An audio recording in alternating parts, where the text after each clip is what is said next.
Oi, gente! Olha, tá tarde, né? Eu vou tentar ser o mais breve possível. É uma mensagem, né, de um dos meus espíritos queridos, assim, um dos meus mentores. Ele me acompanha há séculos e séculos, então eu tenho que agradecer. Trabalhei muito tempo numa escola com o nome dele, mas eu chamo de Barão, para não dar confusão. Porque foi o tempo que a gente se conheceu, ele ainda era barão. Só no final da vida que ele virou visconde. Então, ele tem se apresentado muito em vários lugares, né, até para poder explicar o que está acontecendo no Brasil. É porque é uma repetição, né? É a roda girando. E quando você não paga aquele karma, aquilo volta. Então eu vou tentar ser o mais breve possível, até porque eu não estou enxergando muito bem, né? Vocês já sabem da história. E hoje eu estou com crise, né? Eu estou com pedra nos canais biliares. Eu tirei a vesícula, mas não tirei os canais. Então vamos lá. Caros irmãos e irmãs fraternos, em tempos de crise é notório que várias pessoas se aproveitem, principalmente daquelas que menos têm e mais sofrem, que são as crianças, doentes e velhos. Numa guerra, esses são os primeiros a serem eliminados, ou em sua vida material por abutres aproveitadores, ou pela própria família, que ao contrário de se unir, dispersa, esquecendo que a união faz a força. Por mais difícil que seja a guerra, é necessária para que a roda da evolução continue, pois vocês já estavam caindo na inércia. E há mais de 30 anos não se cria nenhuma grande tecnologia. Por isso, existem momentos na vida que se deve perder tudo para ganhar mais à frente. E cada um já enfrenta as suas batalhas, sejam físicas, morais ou financeiras. Mas não é um momento de discórdia, e sim de união. Pois o desespero mata mais do que o mar. Mantenham-se serenos, mas mantenham a cabeça erguida, pois um bom filho não abandona seu pai na miséria. Pelo contrário, ele se torna pai do pai, e o pai se torna filho do filho. E a pátria Brasil sofre com os mesmos problemas do passado. Em vida, fiz o que pude pelo meu país, que amava de todo o coração. Perdi tudo e me reergui. Me tornei rico no país escravocrata, sem ter um escravo. Pois o trabalhador recompensado e respeitado trabalha dobrado. E eu sabia que não era responsável somente pela minha família, mas por todos que comigo se alinhavam. Mesmo sendo o homem mais rico do Brasil, não tinha sangue nobre. Muitas portas me foram fechadas. Lutei e dei meu sangue latino na guerra e na política, combatendo as mesmas ervas daninhas que continuam a estragar o jardim. O Brasil é um país muito rico, mas não queria que meus filhos e descendentes sofressem o mesmo que eu, e me recuperando na minha terra, pedi que partissem. Mas se me tornei rico sem roubar, se eu quisesse como o imperador queria, eu teria me corrompido. No fundo, ficaria sendo um dos homens mais ricos do mundo, mas também tudo aquilo que eu era contra, pois seria escravo do dinheiro, do luxo e do poder. Até hoje vocês podem ver os lugares aos quais morei pelo dinheiro que acumulei com o suor do meu trabalho. Poderia ter mansões mais luxuosas do que o Palácio Imperial, mas preferi investir em luz, saneamento básico, trens, transportes, vias de estradas e na telefonia. O Brasil precisava se modernizar, mas ninguém queria. A própria capital já era um péssimo exemplo de lixos humanos, de pessoas decaídas moralmente, achando que o outro ser humano sempre deve servir ao outro pela cor da pele, raça ou religião, e até mesmo pela nacionalidade. Um sistema de castas, onde nobres sempre seriam ricos sem merecer, somente pelo nome, e os outros que os mantivessem. E aos poucos que alcançavam a metade do degrau, se corrompiam facilmente com saco de moedas e alguns pedaços de terra. Prefiro continuar barão. Em outros lugares me apresento com outro nome. Mas laços fraternos me unem a esse médium, por carinho e respeito mútuo. Aí eu vou pular, tá, gente? Porque ele fala aqui de mim, aí eu vou ficar emocionada.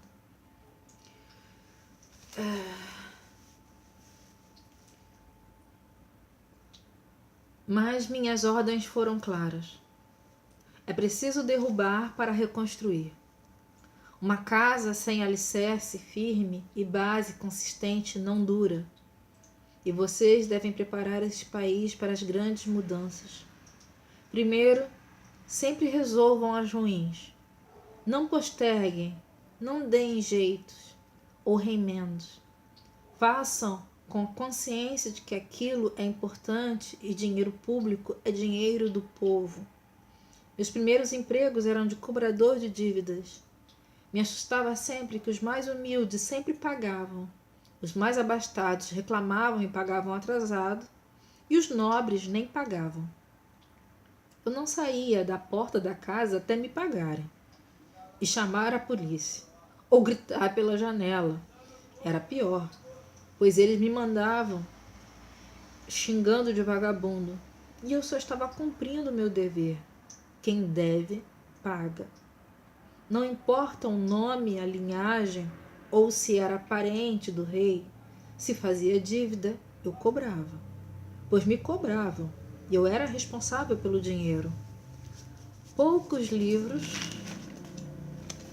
contam, mas fui preso várias vezes, por cobrança indevida, o que era pior, pois a dívida ia a público, e naquela época a palavra nome sujo pesava, e eu cansei de levar com pinicos na cabeça. Ele explicou um trocadilho, né? Porque jogar o nome sujo é porque jogavam pinico na cabeça do cobrador, literalmente, né? Antigamente não tinha banheiro dentro das casas, então se jogava na rua, né, os dejetos. Ou tinham os tigres, né, que eram os escravos que vinham buscar. Quem tinha dinheiro pagava os tigres. Jovem, precisava trabalhar honestamente para mandar dinheiro para a família. Eu era o homem que sustentava a casa. Aprendi a ler, escrever, contar, até ir trabalhar no banco inglês, onde aprendi o valor da educação e da cultura. Ela vem antes de qualquer coisa. Muitos nobres se matavam para receber o seguro, e eu cobrava no enterro mesmo, pois sabia que o defunto estava morto, mas a dívida estava no nome da família. Alguns meu patrão me obrigava a devolver, e como hoje já tinham discursos prontos e gritantes, dizendo que se a nobreza não fosse mais dura, ela acabaria. Tinha que acabar. Era a chaga do povo, pois o imperador cobrava duramente dos pobres, mas perdoava a dívida dos amigos e apadrinhados, mal sabendo ele que fazendo isso criou uma rede de inimigos, pois não se pode agradar a todos, mas deveria ser justo com todos, e não era. E esse foi um dos motivos da sua queda. Mesmo sendo brasileiro, ele não amava a nossa pátria, pois a riqueza ia para fora, como até hoje. Mas chegou o momento da mudança. Barão.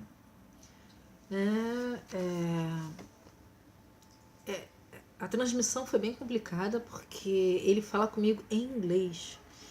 E quem traduziu para mim foi a Marie-Thérèse, que é uma francesa. Então, ela traduziu do francês para o português, do português para o inglês e para mim. E foi bem complicado. Ontem eu virei à noite conversando com eles. Essa reunião foi uma reunião que teve durante a semana anterior, então foi antes dessas confusões que estavam acontecendo, né, no Brasil. A abadesa já tinha avisado que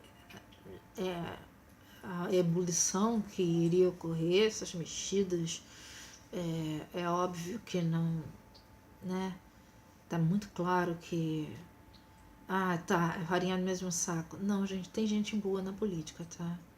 Ele foi um exemplo, né? E eu estive lá no dia que ele foi homenageado. E ele falou pra mim, esse foi o meu erro. Eu fiquei tão emocionada, né? Que eu contei. E claro, né? Levei fama de maluca, claro, né? Na hora, tudo doida, né? Vai ver o biscoito mal. Não. Mal sabem eles que eu sempre tive ligação com o Visconde, até porque a gente está ligado à área de tecnologia e eu estou ligada à área de criatividade e tecnologia. Não é à toa que eu namorei tantos advogados e engenheiros e médicos. Então, ontem eu já tinha ganho da Zoraide, né, do povo oriental, o Cadaceu, que é o Cadaceu de Hermes, né? Então, foi me devolvido o Cadaceu de Hermes para praticar medicina. E ontem as almas me deram, né? Eu recebi essa honraria. Então, quem é médio vidente tá até meio doloridinho aqui. Do meu lado direito tem agora tipo uma tatuagem, né? O Cadaceu de Hermes.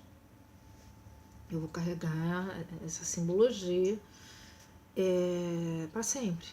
Então agora eu posso fazer coisas ligadas à área médica, coisas que antes eu não podia fazer. Então eu fazia um curso ligado à área de biologia e medicina, química e parava. Não conseguia concluir por conta dos problemas que eu já tive no passado, né? Eu errei, assumo, né? Usei a medicina de forma errada e hoje tive que resgatar, né? Durante 30 anos, mais de 30 anos, né? Trabalhando em centros, praticando caridade, ajudando as pessoas, sempre na área de cura. Eu sou terapeuta holística e há muitos anos já, eu já queria, há mais de 10 anos, eu queria trabalhar somente com terapia holística, né? Cromoterapia, pedras quentes, tarô, porque eu sou arte terapeuta e junguiana. Eu acho que a arte cura. Eu sou totalmente doutora Nilce da Silveira. Achei o filme bem estranho, até porque eu cheguei a pegar o finalzinho da vida dela, né? Eu tô vendo assim, a minha idade também tá pesando, né? Agora tá pesando. Eu achei que eu nunca me imaginei velha. Essa é a verdade, porque as pessoas sempre diziam: você nunca vai chegar à velhice. E eu cheguei à velhice, né? Cheguei.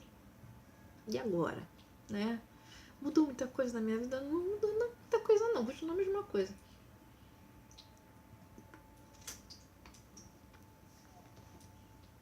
Mas eu tenho que me preparar, porque a abadesa abriu para 50 mil médiums agora para mim, a nível mundial, né? E eu tenho algumas coisas para resolver na minha vida. Eu tô realmente preocupada, né? E elas disseram: não se preocupa, você vai perder a vista, mas você vai continuar escrevendo.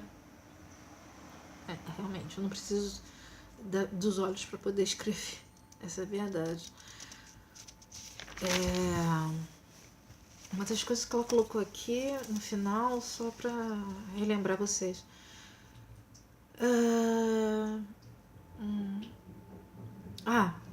Ela deixou uma coisa bem clara. Eu tinha dito que eu ia...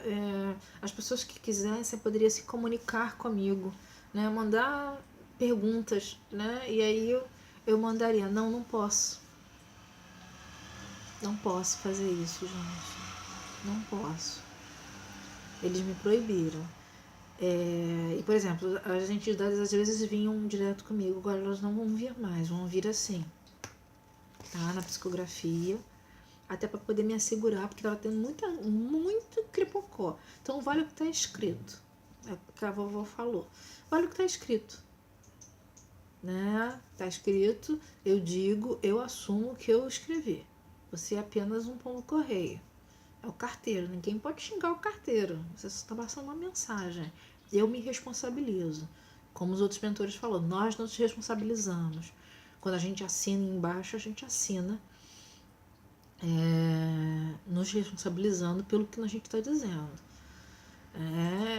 Se há um erro de comunicação, aí eu tenho que ser responsável, como eu falei para vocês. Foi muito complicado para mim essa reunião, porque eu cheguei lá, só tinha gente morta. E aí eu falei assim, aí ele falou para mim, almost, né? No yet.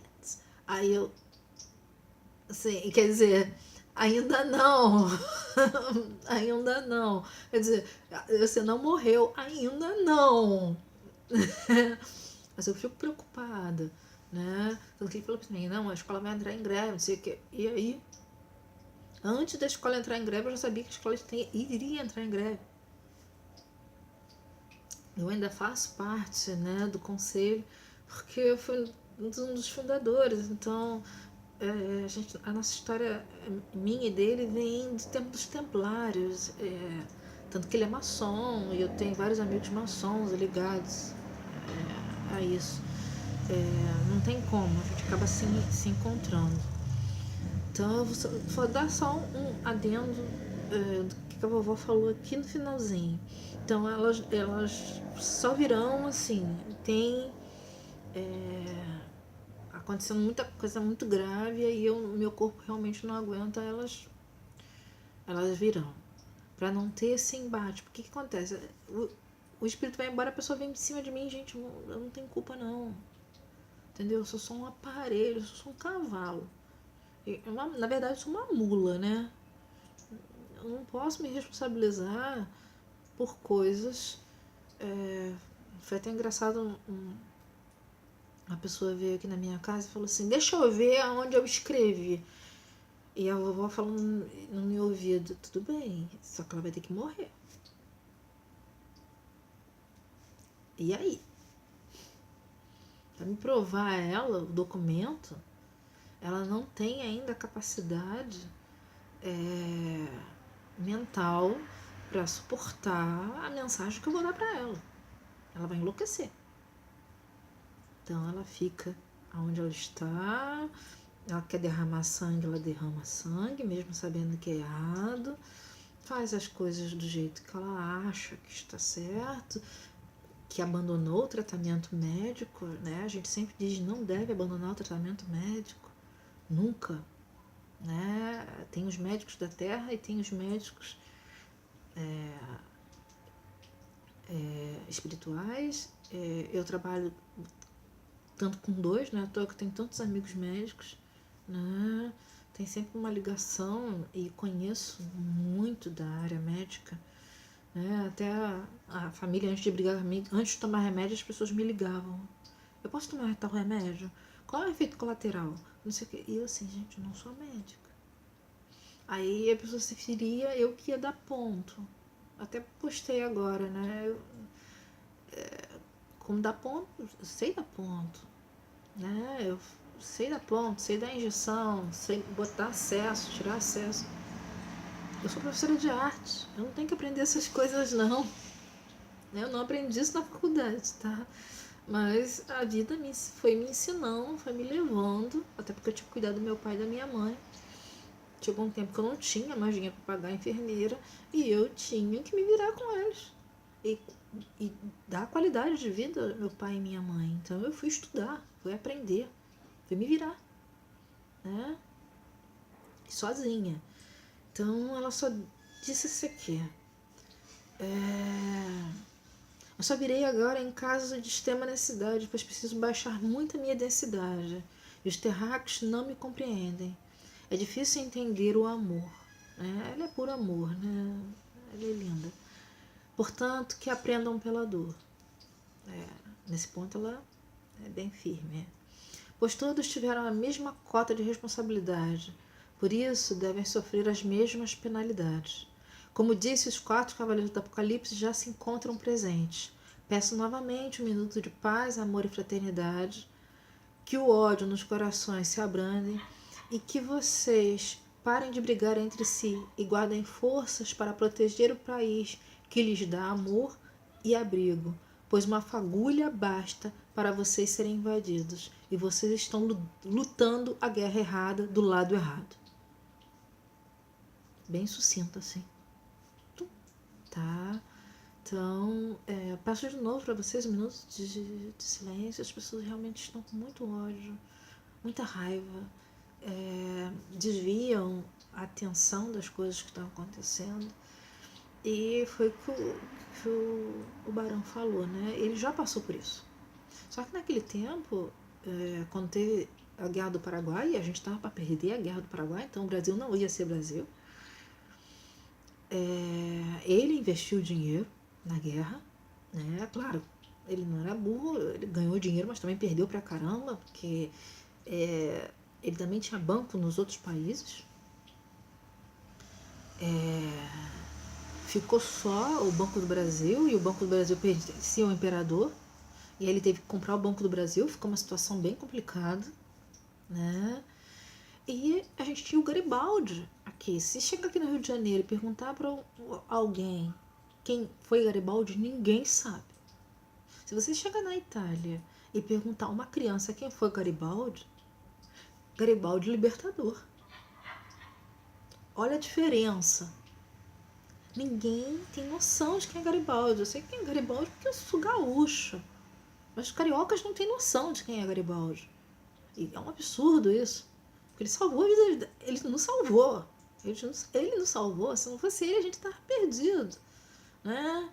E nesse momento a gente não tem um Garibaldi. A gente não tem nenhum estrangeiro que nos ajude. A ordem foi: aconteça o que acontecer, ninguém ajuda o Brasil. Então nós estamos sozinhos. A desembargadora já chamou a Força Nacional, então sai por força e chama o Exército, a Marinha, a Aeronáutica e quem mais. E quem vai ficar no poder no lugar. Não dá tempo para fazer uma nova eleição, a gente não tem dinheiro. Roubaram tanto que não tem dinheiro. Então o jeito é prender essa galera. Quer dizer, dinheiro tem, é só eles devolverem. Tá? Devolvendo a grana, devolve a grana da gente. Só devolver. Simples. Tá? Porque já foi, já tem vídeo. Ele falando, roubei. E vou roubar mais. Se me deixarem. Porque o povo me ama. Eu acho que a gente tá do lado errado. A gente tá amando as pessoas erradas. A gente tem que amar o povo brasileiro. Né? Amar o nosso país. Em primeiro lugar. Eu amo o povo estrangeiro, vocês sabem disso, eu tenho um carinho enorme pelos estrangeiros. Eu sempre falei isso para vocês e falo isso sempre. Tenho um respeito muito grande pela cultura de cada povo, porque cada povo tem uma cultura diferente. Mas mesmo assim, eu sou brasileira. Eu tenho que defender o meu país. E se eu não defendo o meu país, quem é que vai defender? Eu não vou deixar que uma pessoa que rouba, mata e sobe em cima do caixão da esposa e a outra diz que não sabe de nada. Gente, não tem como não saber de nada. É uma república é uma república federativa. Tudo tem que ter a assinatura do presidente. Ninguém pode chegar e dizer, eu não sei nada. Não existe isso. Ele tem que saber. Então, durante anos e anos e anos, e isso começa antes, né, do Lulesco, já estava tendo roubo.